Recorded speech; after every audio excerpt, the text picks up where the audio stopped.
तो दोस्तों आज मैं एक्सप्लेन करने वाला हूँ 2007 में आई मूवी तीत को। इसकी IMDb रेटिंग है 5.4 आउट ऑफ 10 जो कि ठीक ही है। अगर आप हमारे चैनल पर नए हैं तो नीचे लाल कलर से लिखे सब्सक्राइब को दबाकर ग्रे कर दें। इससे आप हमारे चैनल से जुड़ जाएंगे और आने वाली वीडियोस को देख पाएंगे। तो मूवी की शुरुआत में हमें दो बच्चों को दिखाया जाता है जिनका नाम होता है ब्रैड और डॉन। उनके पेरेंट्स भी वहीं पर बैठे होते हैं जिनका नाम होता है बिल और किम। इन दोनों की दूसरी शादी हुई होती है तो डॉन ब्रैड की स्टेप सिस्टर होती है, बट वो उसे एज ए सिस्टर नहीं मानता।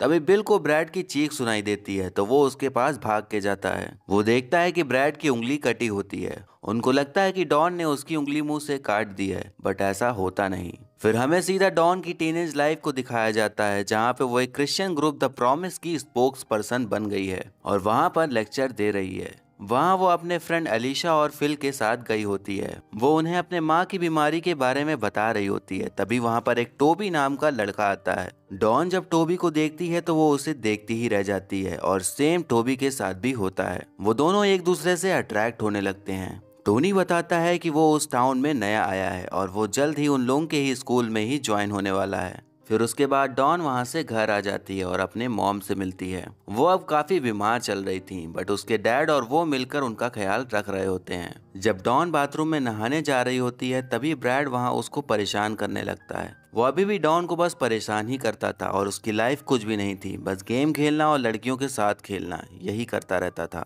अगले दिन डॉन स्कूल जाती है जहाँ पर हम देखते हैं कि स्कूल में लड़के उसको पटाने के लिए पीछे पड़े हैं, पर उसकी नज़र सीधा टोबी पर ही जाती है। फिर हम देखते हैं कि बायोलॉजी क्लास चल रही होती है जहाँ बुक्स में फीमेल पार्ट्स के ऊपर स्टिकर चिपका होता है। बच्चों के पूछने पर सर बताते हैं कि ये अथॉरिटी से ही ऑर्डर है कि फीमेल पार्ट्स को नहीं दिखाया जाएगा, और मुझे लगता था कि सिर्फ इंडिया में ही एजुकेशन का बुरा हाल है।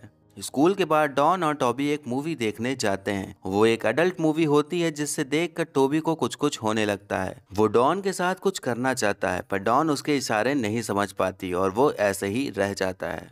उधर ब्रैड अपनी गर्लफ्रेंड के साथ होता है। उसकी गर्लफ्रेंड उसके उंगली का चोट का निशान देखती है तो उसके बारे में पूछती है। तब ब्रैड बताता है कि बचपन में डॉन ने काट लिया था, तभी से ये ऐसा निशान पड़ गया। उसकी गर्लफ्रेंड कहती है कि तब तो वो बहुत छोटी थी तो इतना बड़ा घाव कैसे। इस पर ब्रैड कोई भी जवाब नहीं दे पाता।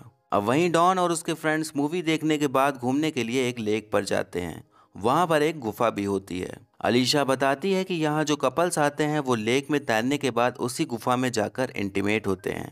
अब टॉबी और डॉन लेक के किनारे बैठकर बातें करने लगते हैं। डॉन बताती है कि वो अब तक वर्जिन है और वो चाहती है कि शादी के बाद ही अपने हस्बैंड के साथ ही सब कुछ करे। टॉबी अपने बारे में बताता है कि वो वर्जिन नहीं है। उसने 1 साल पहले अपनी एक्स के साथ इंटीमेट हुआ था, लेकिन वो उसकी बहुत बड़ी भूल थी। अब रात होने पर डॉन अपने घर आ जाती है और अपने बेड पर लेटकर खुद को टॉबी के साथ इमेजिन करने लगती है। वो इमेजिनेशन में खोकर खुद से प्यार करने लग जाती है, पर तभी अचानक से एक गंदा सा क्रिएचर उसके दिमाग में आ जाता है जिससे कि उसका सारा मूड खराब हो जाता है और उसका खुद से प्यार करना अधूरा रह जाता है। डॉन अगले दिन टोबी को फोन करती है और उससे दूर रहने को कह देती है। टोबी कुछ कह पाता उससे पहले ही डॉन फोन कट कर देती है। डॉन ने भले ही टोबी को दूर रहने को बोल दिया था, पर वो उसके दिल और दिमाग में बस चुका था, जिससे कि वो उसे बहुत मिस कर रही थी। उससे अब ये सहन नहीं होता तो टोबी को कॉल करके उसी लेक के पास बुला लेती है।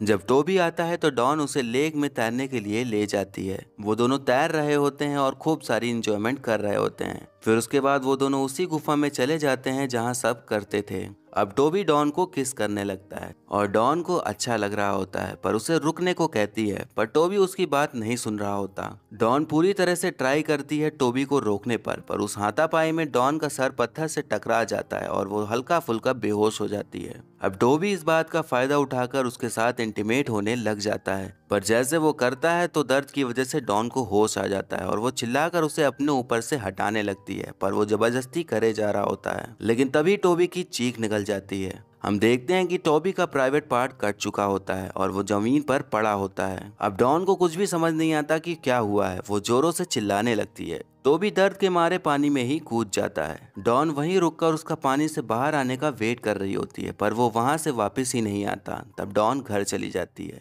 घर में उसको बार बार वही सीन याद आ रहा होता है। वो गुस्से में तोड़फोड़ करने लग जाती है। अगले दिन वो अपने दोस्तों से मिलती है। डॉन उनसे घुमा फिरा के टोबी के बारे में पूछती है। वो बताते हैं कि उन्होंने कल से टोबी को कहीं भी नहीं देखा। अब ये सुनकर डॉन और भी ज्यादा अपसेट हो जाती है। वो अपनी स्पीच देने द प्रॉमिस ग्रुप में जाती है, बट उसके मन में वही सब चल रहा होता है जिसकी वजह से वो कुछ भी ठीक से नहीं बोल पाती। तो वहाँ का लीडर उसे स्टेज से निकाल देता है। अब वहीं पर पार्टी शुरू हो जाती है जहां डॉन अकेले गुमसुम सी बैठी होती है। तभी वहां पर रायन आता है जो कि उसे पहले से ही पसंद करता था। डॉन रायन से उसे घर छोड़ने को कहती है तो वो उसे घर छोड़ देता है, लेकिन जाने से पहले वो उसको डेट के लिए पूछता है, पर डॉन बिना कुछ बोले वहां से चली जाती है। वो घर जाने के बजाय उस लेक पर जाती है जहाँ पर देखती है कि टोबी का प्राइवेट पार्ट अभी भी वहाँ पड़ा है और उसे कोई कीड़ा खा रहा है। ये देखकर डॉन बहुत ही ज्यादा डर जाती है। वो अपने घर आती है और अपने बुक में से उस स्टिकर को हटाने की कोशिश करती है जो कि फीमेल पार्ट में चिपका हुआ था। जब वो हटता है तो उसे देखकर काफी हैरान हो जाती है। वो ऐसे रिएक्शंस दे रही होती है जैसे कि उसने वो पहली बार देखा हो और उसके बॉडी में कुछ और ही हो। वो और जानने के लिए इंटरनेट पे सर्च करने लगती है तो उसे उसमें एक आर्टिकल मिलता है जिसमें कि वजाइना डेंटाटा नाम की माइथोलॉजी के बारे में लिखा होता है। उसमें लिखा था कि बहुत सालों पहले लड़कियों के वजाइना में दांत हुआ करते थे, जिसकी वजह से संभोग करने के लिए लड़कों को काफी मेहनत करनी पड़ती थी और उन्हें काफी इंजरीज भी आ जाती थी। और ऐसा 1 करोड़ लड़कियों में से किसी एक के ही होता है कि उसकी वजाइना में दांत निकल आते हैं। अब डॉन ये सब पढ़ के घबरा जाती है क्योंकि उसके साथ भी कुछ ऐसा ही हो रहा होता है। वो तुरंत अपनी साइकिल उठाती है और डॉक्टर के पास चली जाती है। डॉक्टर उससे पूछता है कि वो यहाँ किस लिए आई है, तो वो बोल देती है कि बस नॉर्मल चेकअप कराने के लिए ही आई है। अब डॉक्टर उसकी वजाइना को चेक करने लगता है तो उसे बाहर से एकदम नॉर्मल ही लग रही होती है। अब वो ड्यूरेबिलिटी चेक करने के लिए अपनी फिंगर्स ही अंदर डालने लग जाता है। डॉन रोक रही होती है पर वो नहीं सुनता। डॉन को दर्द होने लगता है, तभी डॉक्टर की चीख निकल जाती है जिसे देखकर डॉन भी चीखने लग जाती है। डॉक्टर का हाथ उसके वजाइना में ही फंस जाता है। जब डॉक्टर उससे अलग होता है तो पता चलता है कि जितनी उंगलियां उसने अंदर डाली थी वो सब कट के बाहर आ गई थी। अब ये देखकर डॉन बहुत ही ज्यादा डर जाती है और वहां से भाग निकलती है। घर जाते टाइम वो देखती है कि एक पुलिस वाला टॉबी की गाड़ी चला रहा होता है तो वो लेक की तरफ चली जाती है जहां वो देखती है कि टोबी की लाश लेक से निकाली जा रही है। अब ये देखकर डॉन के पूरे होश उड़ जाते हैं। वो वहां से निकलकर घर आ जाती है।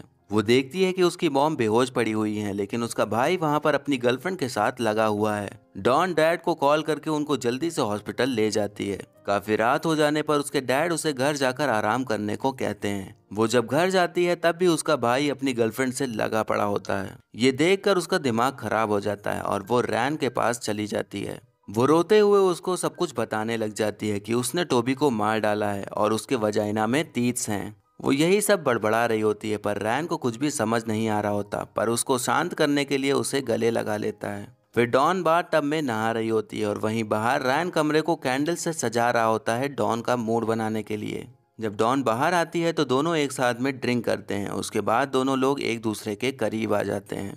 डॉन को बहुत ही ज्यादा अच्छा फील हो रहा होता है, पर उसे ये भी ख्याल आता है कि रैन के साथ भी वैसा ही ना हो जैसा बाकी लोगों के साथ हुआ। पर रैन उसे भरोसा दिलाता है और फिर शुरू हो जाता है। वो दोनों काफी देर तक संभोग करते हैं पर फिर भी कुछ भी नहीं होता, जिससे कि डॉन को काफी अच्छा फील हो रहा होता है। डॉन शीशे में खुद को बिना कपड़ों के देख रही होती है और किसी भी तरह से हादसा न होने पर वो काफी खुश हो रही होती है। वहीं डॉक्टर को टोबी का पोस्टमार्टम करते टाइम एक दांत मिलता है। डॉक्टर और पुलिस नहीं समझ पा रही होती है कि टोबी के साथ हुआ क्या है। फिर हम देखते हैं कि डॉन को अब रैन के साथ करने में अच्छा लगने लगता है, इसीलिए वो उसके साथ बार बार करती है। एक दिन वो दोनों जब इंटीमेट हो रहे थे तब रैन का कॉल आता है जिससे कि पता चलता है कि उसने अपने फ्रेंड से बेट लगाई थी कि अगर वो डॉन के साथ इंटीमेट होगा तो वो शर्त जीत जाएगा। अब ये सब सुनकर डॉन को गुस्सा आ जाता है और उसी गुस्से में वो रैन का काट देती है और उसे वहां वैसा ही छोड़कर चली जाती है। इससे हमें ये समझ में आता है कि डॉन जब अपनी इच्छा से इंटीमेट होती है तब कुछ भी नहीं होता, बट कोई जब उसके साथ गलत तरीके से इंटीमेट होने की कोशिश करता है तब उसके वजाइना के अंदर जो भी होता है वो कट जाता है। डॉन वहां से हॉस्पिटल पहुंचती है जहां पर उसे पता चलता है कि उसकी मॉम की अब डेथ हो चुकी है। उसके बाद हम देखते हैं कि डैड ब्रैड के रूम में जाते हैं और उसे घर छोड़ने के लिए कहते हैं, पर ब्रैड उनकी बात नहीं मानता और उनसे लड़ाई करने लगता है। डैड उस पर भारी पड़ रहे होते हैं तो वो अपना कुत्ता ही उन पर छोड़ देता है जो कि उन्हें काट भी लेता है। तब ब्रैड बताता है कि मैं डॉन से प्यार करता था, बट आपने उसकी मॉम से शादी करके उसे मेरी बहन बना दिया, इसीलिए मैं आपसे और मॉम से नफरत करता हूँ। उसके बाद हम देखते हैं कि ब्रैड की गर्लफ्रेंड डैड को हॉस्पिटल लाई होती है जहाँ पर डॉन मिल जाती है। जब वो डैड से चोट के बारे में पूछती है तब ब्रैड की गर्लफ्रेंड बताती है कि ये सब ब्रैड ने किया है। वो ये भी बताती है कि तुम्हारी मॉम उस दिन हेल्प के लिए चिल्ला रही थी पर ब्रैड ने उसे हेल्प करने नहीं दी थी। ये सब सुनकर डॉन को बहुत गुस्सा आ जाता है और वो ब्रैड से बदला लेने का सोच लेती है। वो घर जाती है और खूब अच्छे से तैयार होने के बाद ब्रैड के रूम में जाती है और वो उसे सेड्यूस करने लग जाती है। अब ब्रैड ने डॉन को बहन की नज़र से कभी नहीं देखा था, इसीलिए वो सेड्यूस हो भी जाता है और उसके साथ इंटीमेट होने लग जाता है। जब वो इंटीमेट हो रहा होता है तब उसे अपने बचपन का किस्सा याद आता है कि उसकी उंगली कैसे कटी थी। तब यहाँ पर हमें पता चलता है कि उसने डॉन को हैरास किया था, इसीलिए उसकी उंगली कट गई थी। अब ये चीज उसको याद आती है पर तब तक देर हो चुकी थी क्योंकि डॉन ने अब उसका भी काट दिया होता है। डॉन जैसे ही खड़ी होती है तो उसका प्राइवेट पार्ट वजाइना से निकलकर गिरता है और तभी ब्रैड का डॉग आकर उसे खा जाता है।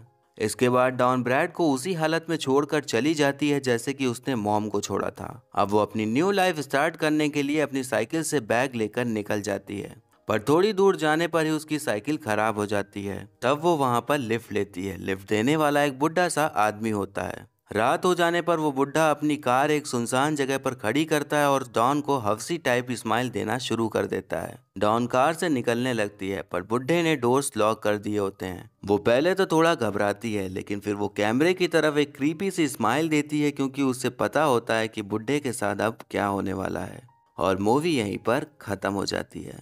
तो दोस्तों, आपने जो इस मूवी में देखा वो अगर सच में होने लग जाए तो मुझे उम्मीद है कि बहुत सारे रेप केसेस होना बंद हो जाएंगे क्योंकि तब हर मर्द को यही डर होगा कि कहीं उसका कट ना जाए। बट जैसे कि हम सब जानते ही हैं कि कितने सारे रेप केसेस फेक होते हैं, तो वैसे ही इस चीज का भी गलत इस्तेमाल होने की उम्मीद की जा सकती है क्योंकि इंसान का दिमाग अच्छी चीजों के बजाय बुरी चीजों में ज्यादा लगता है। मैंने इस मूवी को देखने के बाद वजाइना डेंटाटा के बारे में सर्च किया तो पता चला कि हर रिलीजन में पुराने टाइम पे वजाइनल टीथ होने की बातें कही गई हैं। अब ये माइथोलॉजी कितनी सही है या गलत ये मैं कुछ कह नहीं सकता, पर चाहे तो आप भी सर्च करके और भी इंफॉर्मेशन ले सकते हैं। तो ये था एक्सप्लेनेशन टीथ मूवी का। आपको कैसा लगा कमेंट करके जरूर बताइएगा और मुझे अगली कौन सी मूवी एक्सप्लेन करनी चाहिए ये भी आप बता सकते हैं। और आने वाली वीडियोस देखते रहने के लिए हमारे चैनल को सब्सक्राइब करें और बेल आइकन दबा दें जिससे कि आपको नई वीडियोस की नोटिफिकेशन मिल जाएगी। और वीडियो अच्छी लगी हो तो लाइक जरूर करें। आपके लाइक और कमेंट से मुझे और भी वीडियोस बनाने का मोटिवेशन मिलता है। तो मिलते हैं नेक्स्ट वीडियो में, तब तक के लिए टाटा बाय बाय और नमस्ते।